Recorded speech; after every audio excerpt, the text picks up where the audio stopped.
Tem gente que é trouxa. Tem gente que aceita todo tipo de absurdo, que permite todo tipo de desrespeito, que dá muito mais do que recebe, que costuma prestar favores sem exigir absolutamente nada em troca, sequer consideração. Enfim, por muitas razões, tem pessoas que são trouxas.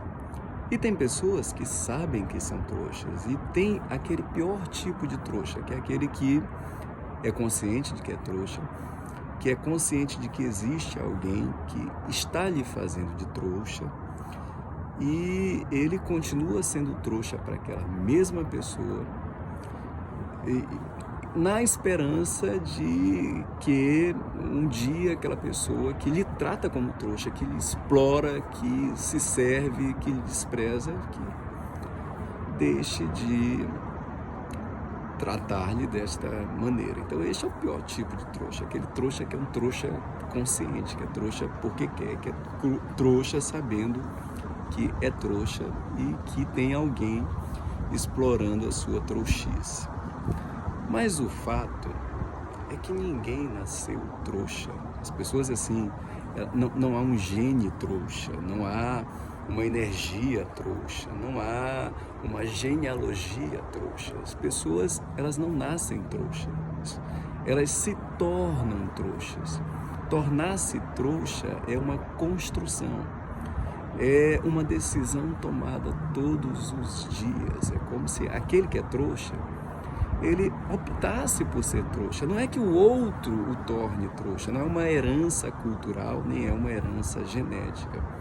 É realmente uma decisão tomada sistematicamente ao longo dos dias, em troco de aceitação, de reconhecimento, uma esperança, assim, de obter carinho, de suprir a carência.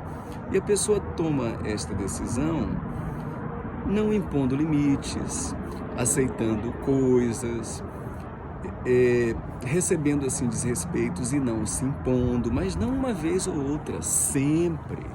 O trouxa, ele acredita que é preciso um momento para ele colocar as coisas, que ele não deve, assim, que vai ser glorioso, vai ser bonito, ele não dizer nada, ele não se impor, ele não se defender, ele tem medo e por conta do medo ele é feito de trouxa.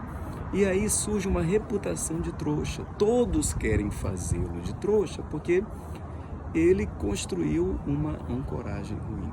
Então lembra de uma coisa, ninguém nasce trouxa, a pessoa se faz trouxa.